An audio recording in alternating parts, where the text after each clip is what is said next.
예, CBS 박정희 한판승부 함께하고 계시고 새로운 코너 한판 인사이드 아웃 다 듣고 계세요. 오늘 새롭게 윤희석 국민의힘 선임 대변인, 김지호 더불어민주당 경기도당 대변인 두 분도 새롭게 오셔서 방송에 함께해주고 있습니다.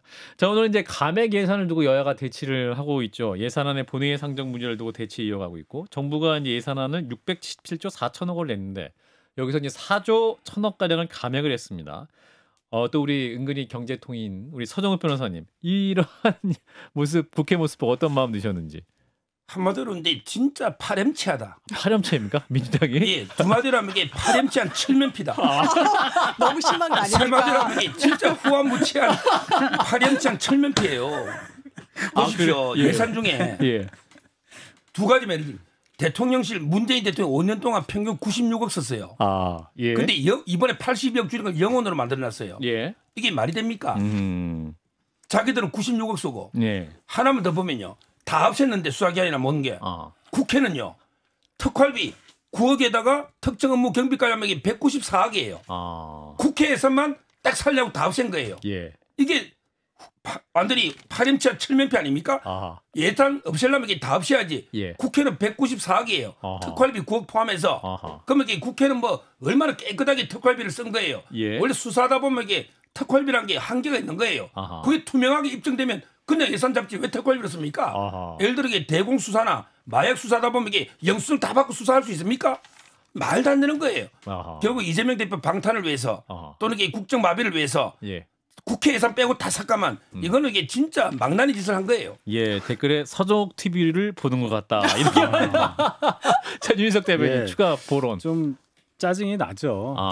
뭐 4조 정도밖에 삭감 안 했으니까 예. 뭐 다른 거 안 건드리고 그냥 한 거 아니냐라고 얘기하는데 그냥 예. 조목조목 보면은 딱 윤석열 정부 그 사정기관, 감사원, 검찰, 경찰, 대통령실 특활비만 전액 삭감하고 예. 국회하고 법원 거는 또 그대로 놔두고 여기서부터 이제 문제가 되겠죠. 예. 그다음에 이제 윤석열 정부에서 좀 잘해보려고 하는 대왕고래 그 시추 그 예산 거의 다 날리고 그다음 뭐 전공이 뭐 지원하는 사업 예산도 날리고 그다음에 원전 수출을 위한 또 예산 그런 것도 날리고 못하게 한 거예요. 이제 그런 거 하나하나 보면 예. 이 감정 섞인 예산 삭감이지 예. 이걸 정말 예산 뭐 재정 균형을 맞추기 위해서 뭔가 잘 생각해서 삭감하는 그런 흔적은 전혀 안 보여서 좀 짜증이 난다. 예. 네. 아유, 예, 약간 순화해서 짜증으로 예. 표현. 너무 많이 하셔가지고. 예, 좋습니다. 자, 국민의힘의 분노. 자, 민주당 김지호 대변인. 저는 좀 안타깝고 뿌듯한 마음이. 뿌듯하세요? 드네요. 이게 뭐냐면 안타까운 건 그래요. 뭐가 안타깝지? 이 검사들이 예.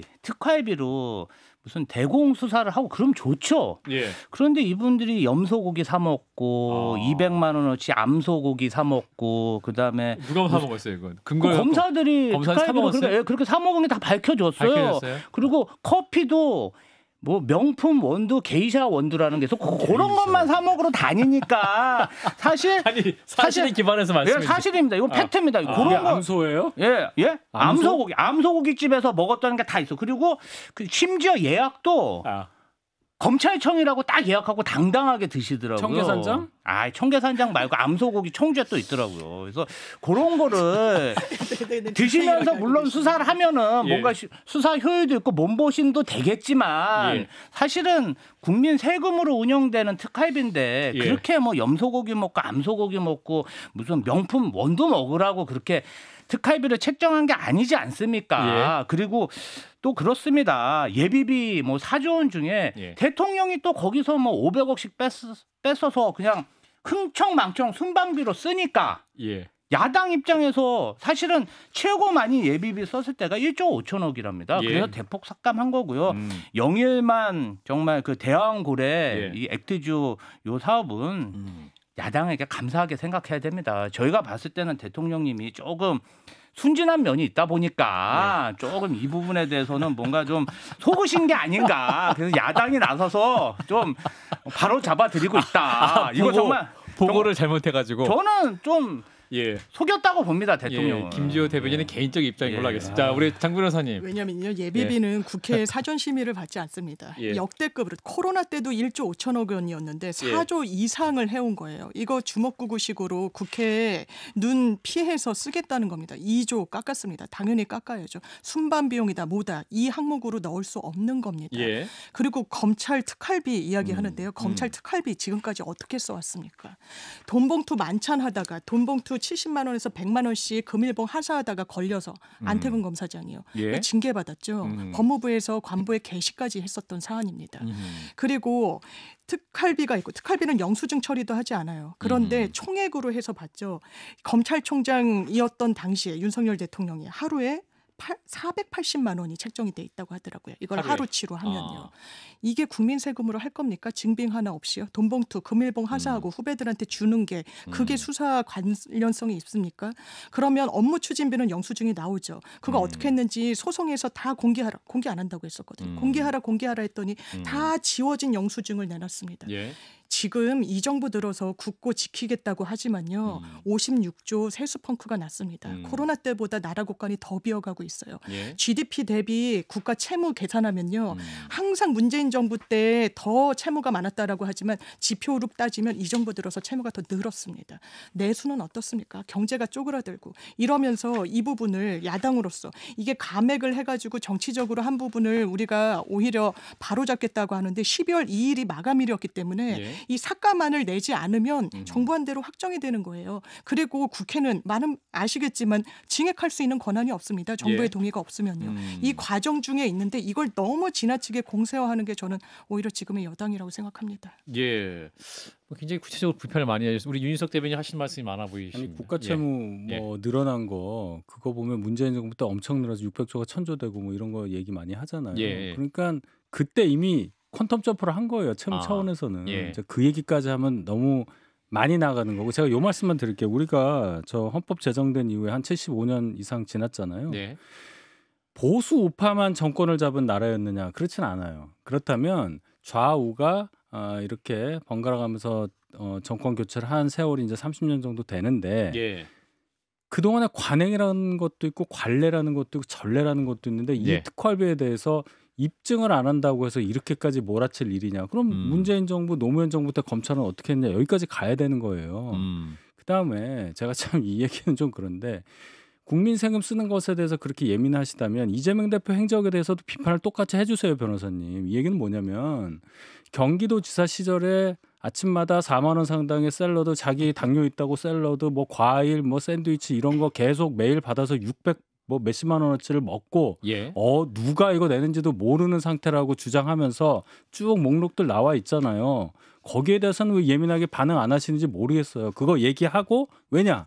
민주당 대표니까 이거 얘기하고 이 얘기하는 게 균형이 맞지 않나 그렇게 봅니다. 그래서 한마디 말씀드리면요. 그래서 기소가 됐죠. 그래서 재판 과정에서 들여다보면 됩니다. 검찰들 어떻게 쪼개서 썼냐면요. 49만 원 이런 식으로 결제했어요. 이렇게 쪼개쓰면 당연히 기소해야 되는 거 아닙니까? 수사해야 되는 거 아닙니까? 그리고 검찰이 청탁금지법 위반으로 술자리 접대받고 그게 누구 밴드가 왔네 안 왔네 하면서 다 쪼개서 사실 봐주기 수사했던 거 아닙니까? 국민들은 이 전반적인 면을 다 보고 계신다. 그리고 이재명 대표는 기소가 됐으니까 사법적인 절차를 밟고 있죠. 나머지 분들도 공정한 법의 잣대로 한번 받아보십시오. 근데 예산에 저 한마디 꼭 해야 될게요. 꼭 해주세요. 김지호 우리 대변인, 경기도당 이분이 대변인. 그 대왕고래 프로젝트 있잖아요. 그렇게 거의 살짝 다 깎았어요. 8억 빼고. 이걸 이제 이야기해 주셨는데 저는 그거는 대선 불복이라 봐요. 대통령이 예산 중에 핵심 공약 아닙니까? 그게 아주 천문학적인 돈이 드는 것도 아니고 500억 정도 드는 거예요. 근데 가능성이 상당히 있다는 전문가들이 있어요. 또 이게 우리 산유국의 꿈을 기대하는 국민도 있단 말이에요. 이런 걸 깎는다. 근데 이재명 대표는 자기 예산 지역화폐 있죠. 2조를 신설해요. 2조를. 그럼 이게 코나아이라든지 지금 수사받고 있는 업체들도 많잖아요. 따라서 저는 이건 대선 불복이 아닌가. 대통령이 그 정도를 한번 산유국의 꿈으로 하겠다면 야당이 그 정도는 밀어줘야지. 그걸 매장에 다 깎아버리면 그럼 이게 대통령의 허수아비입니까? 민주당 답해주세요. 틀리니까 제가 좀 말씀드릴게요, 변호사님. 다른 게 아니고 야당은 감액만 할 수 있어요. 그래서 지역화폐 예산 2조는 징액된 게 하나도 없습니다. 그 오해 좀 푸셨으면 좋겠고요. 그래서 8억을 남겨놨잖아요. 8억으로 좀 타당성을 조사하는 이후에 그래도 대통령이 만약에 이게 사기라 그러면 윤석열 대통령 안타깝지 않습니까? 야당이 좀 신경 쓴 거니까 그거는 좀 충정을 이해해 주십시오. 예. 갑자기 김재호 대표님 이게 또 분노가 바로 풀리시는 경향이 있어서 웃음으로 승화돼서 일단은 마지막 이슈로 넘어가겠습니다. 명태균 이슈인데요.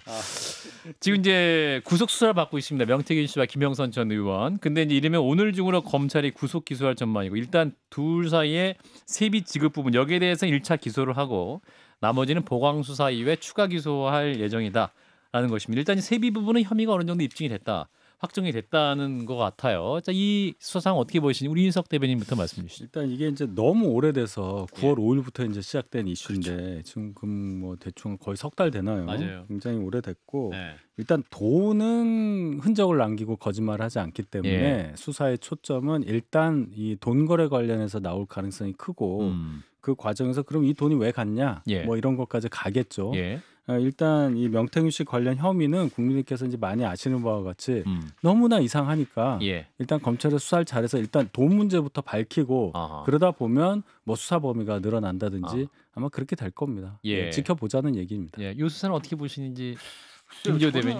사실 지금 어느 정도 검찰 수사에서 김영선 전 의원과 세비를 반띵했다. 요거는 사실로 지금 확정된 거 아닙니까? 그러면 국민의힘에서도 지금 국민의힘의 대선 주자급 지도자 중에서 한동훈 대표만 명태균 씨와 거의 교류가 없었다. 이런 얘기만 할 게 아니라 자당이 공천한 의원이 세비를 반띵하고 다니는 뭔가 좀 이런 업자들하고 이렇게 몰려다니고 다니는 행위에 대해서 어느 정도 단호하게 대처를 해야 되는데 전혀 그런 모습이 없고 저랑은 상관없어요. 이 말만 하고 있어서 좀 실망스럽습니다. 우리가 그래서 컷탈락 시켰잖아요. 그건 알고 컷달락 하신 거예요? 어쨌든 컷달락 시켰잖아요. 그러니까 이거는 윤리적인 문제잖아요. 세비를 그렇게 반띵하고 다니는 사람이 당원으로 있으면 윤리위에 제소를 해서 징계를 하는 게 맞지 않을까요? 장 변호사님? 저는 아마 지금 공소장에는 시간이 12월 3일이 구속기간 만료니까요. 내일까지. 정치자금법 위반 혐의로 김영선 전 의원과 이제 금전적으로 얽힌 부분 공천 과정일 텐데 아마 더 큰 수사가 앞으로 켜켜이 남아 있을 겁니다. 아마 이것도 검찰발 기사로 보이는데 왜 이 명태균이라는 사람은 여론조사를 그렇게 많이 돌려주고 돈을 못 받았는가. 일단 김영선 의원 공천권을 받아왔다는 거죠. 거기서 그치지 않았어요. 김영선 의원 공천 어떻게 받았습니까? 대통령이 기자회견할 때 경쟁력 있어서 됐다라고 했습니다. 당에서 압수수색해서 들여다봤더니 당에서 경쟁 후보자 중에 세 번째였다는 거예요. 경쟁력 있었다고 보여지지 않습니다. 명태균이란 변수가 없었다면 공천받았다는 과정도 설명되지 않아요. 그리고 공천권만 받았느냐? 그래 보이지 않죠. 김영선 전 의원의 두 동생이 지금 창원 산업단지에 땅을 샀다고 합니다. 명태균 씨의 아주 가까운 지인도 아들 이름으로 땅을 사고요. 이른바 해먹을 결심을 한 것으로 보여요. 권력을 뒤에 안고 그렇게 정보가 미리 노출이 되고 공유가 되면서 어떻게 이런 일이 대한민국의 21세기에 있을 수가 있습니까? 이건 정말 검찰에서도 이렇게까지 증거가 나오는데 덮으면 이건 국민들이 가만히 있지 않을 겁니다. 저는 이제 그 명태균 기사 볼 때마다 헛웃음밖에 안 나와요. 그래요? 감정이 헛웃음이 나와요. 이게 참 아무것도 아닌 거 가지고 날아가게 막 태살이 울릴 듯이 태산 명동하는데요. 나중에 명태 하나밖에 없어. 명태. 지새끼가 아니고 태산 명동 명일필이야. 야 아무것도 안 해요. 서일필이 명일필. 명태 한 마리 때문에 막 태산이 울릴 듯이 하는데 나중에 가보면요. 이게 법리적 또는 이게 팩트에서 아무 죄가 안 돼요. 제가 다 검토해봤는데 이준석 대표도요. 당대표로 공천에 충분히 할 수 있기 때문에 죄가 안 되고요. 그다음에 오세훈 시장 뭐 명태균하고 이게 전혀 제가 보기에 문제 안 돼요. 뭐 김한정 씨가 어떻게 했든 간에 그 김한정 씨는 이게 캠프에 들어오지도 못한 사람이고 자기가 접근하려고 한 3천 뭐 몇백만 원 줬는데 오세훈 시장이 요구하거나 거의 만난 적이 없어요. 오세훈 시장도 문제가 안 되고요. 그다음에 홍준표 시장도 문제 안 되고요. 뭐 김건희 여사나 대통령 말할 것도 없고요. 결국 이 수사는요. 뭐 처음에는 용머리 그리려 하는데 몰라도 뱅꼬리 용두사미도 아니고 뭐 제가 보기에 거의 아마 성과는 없고요. 아마 이제 그 강희 요 둘이 김영선하고요. 명태균 두고 봐 요 정도 선에서 아마 저는 수사는 마무리된다. 나머지는 요란하게 떠들어봤자 법적으로 문제될 만한 사람이 안 보입니다. 근데 오늘 이제 새로운 각서 내용이 등장했는데 이 각서 내용이 이제 강혜경 씨와 당시 이제 피플 네트워크스 대표와 이제 각서 쓴 내용이 있는데 여기 내용이 이런 게 있어요. 미래한국에서는 당시 윤석열 대통령 후보의 부인인 김건희에게 돈을 받을 게 있으며 대선 중이라서 받는 게 어려우니 대선 이후 김건희에게 돈을 받아 미수금을 모두 변제하겠다고 약속하며 해당 금액 6,215만 원을 보내달라고 요청함. 이런 각서가 있어요. 이거 각서 내용 보면 예. 이거 되게 웃겨요. 각서를 그런가요? 이렇게 쓰는가 싶은데 예. 지금 그 말씀하신 것도 있는데 예, 바로 예. 밑에 보면 예. 이게 굉장히 격식이 안 맞는 말이 있어요. 피플 네트워크스겠죠. 예. 피플은 한창 대선 진행 중이니 그럴 수도 있겠다고 생각하며 해당 금액 전체를 뭐 이런 말이 나와요. 그다음에 더 웃긴 게 그 예. 바로 밑에 뭐가 있냐면 예. 본 문서 작성일 현재 예. 김건희 관련 내용은 허위이며 이건 또 무슨 얘기입니까? 그럼 문서 작성 중에 사실이 막 바뀌고 있다 그런 얘기인가? 앞에 김건희 여사한테 돈 받을 게 있다고 한 건 허위입니까? 이거 좀 이상해요. 둘 사이에 어떤 대화가 오갔는지 몰라도 진위를 알 수 없는 괴문서 같은 느낌이 듭니다. 그렇군요. 이게 비유컨대. 비유컨대. 제가 이제 술집에 한 6천만 원 외상값이 있는데요. 제가 이제 박재홍한테 받으면 6천을 주겠다. 그럼 박재홍이 그럼 저한테 6천 줄 의무가 있나요? 없잖아요. 뭐 친하니까 뭐 또 안타까워서 드릴 수. 아니 받을 돈이 이게요. 각서가 김건희 여사가 6천 주겠다고 하면 의미가 있어요. 근데 김건희 여사한테 내가 받을 돈이 없는데 이러면 도용당한 거잖아요. 받을 돈이 없잖아요. 이 써준 게 무슨 의미가 있나요? 이거 가지고 김건희 여사가 뭐 줄 돈이 생깁니까? 김건희 여사 서명이 없잖아. 이 말도 안 되는 의미 없는 한마디로 이게 쓰레기 휴지 문서라 보면 돼요. 휴지입니까? 예. 우리 장 변호사님 휴지인지 판별해 주세요. 그래 보진 않고요. 말씀 주신 대로 이거는 정확하게 들여다볼 필요는 있어요. 일단 기본적인 각서의 형태에서는 좀 흠결이 있습니다. 법인이면은 법인의 인감이 날인돼야 되는데 개인이 인장을 찍고 뭐 지장을 찍고 찍었어요. 이렇기 때문에 어쨌든 그 부분은 흠결이 있는데 기본적으로 이 각서 때문에 김건희 여사가 정말 줄 돈이 있었다라고 단정할 수는 없어요. 가능성은 두 가지입니다. 정말 줄 돈이 있었거나 없었거나. 그런데 지금 명태균 씨와 관련해서는 아주 단단한 증거도 나오지만요. 조금 느슨한 정황들도 나오는데 이게 논리적인 일관성과 정합성을 갖고 있다는 게 중요하다는 생각이 듭니다. 왜냐하면 강혜경 씨 첫 폭로는 이 공짜로 윤석열 당시 후보를 위해서 여론조사를 너무나 많이 돌렸고 그게 3억 원이 넘어서 받을 돈이 있었다라는 거예요. 그리고 윤석열 대통령이 기자회견 때 잘 몰랐고 이렇게 여론조사하는 거 내가 시킨 적도 없다. 전 진실일 거라고 생각합니다. 아마 김건희 여사가 시켰을 걸로 보여요. 지금까지 나오는 정황들을 보면. 그러면 김건희한테 왜냐하면 계속 돈을 달라 하니까 우리가 여사한테 받을 돈이 있다 설명만으로 부족하니까 각서를 써달라고 요청했다는 거예요. 그럼 일관성이 있고 논리적 정합성은 있다. 이것도 더 들여다볼 저는 지점이 있다고 생각합니다. 김지호 대변인은? 이게 사실은 저도 이제 이런 각서를 보고 논평을 해야 되는 자체가 참 자괴감이 드는데요. 김건희 여사가 이런 분들과 우리 무식한 오빠 운운하면서 전적으로 의존한 거잖아요. 그리고 대통령이 취임 하루 전에 바로 전화해서 김영선 좀 해줘라. 당이 참 말이 많네. 어떻게 당은 그렇게 표현합니까? 자기를 대통령으로 만들어준. 근데 이런 분들하고 어울려 다니고 희덕거렸으니까 사실 문제가 된 게 아닌가 저는 그렇게 생각합니다. 좀 안타깝습니다. 윤희석 대변인. 네, 뭐 결국 이분들이 왜 자꾸 돈을 달라고 그러냐 이제 그게 중심인데요. 저는 여러 번 얘기했어요. 이거 월부 책장수 같은 느낌이에요. 나는 원치 않는 책을 우리 집에 갖다 놓고 계속 지로용지를 계속 보내요. 나 이거 13권 이거 계속 갖다 주는 거지. 그 돈 달라고. 이 얘기예요 지금 제가 볼 때는. 그래요? 난 보지도 않았고 뭔지도 몰라. 이 정도 설명이면 아마 다 알아들으실 걸로 보입니다. 그렇군요. 자 일단 오늘 한판 인사이드 아웃 코너 첫 시작이었는데요. 오래된 코너처럼 두 분이 호흡이 잘 맞으시는 것 같습니다. 이 김지호 대변인과 윤석 대변인 마치 같은 나이인 것처럼. 아닙니다. 제가 잘 모시고 있습니다. 알겠습니다. 언제 폭발할지 몰라요. 아니에요. 자 일단 한판 인사이더 오늘은 여기까지입니다. 네 분 모두 고맙습니다. 감사합니다.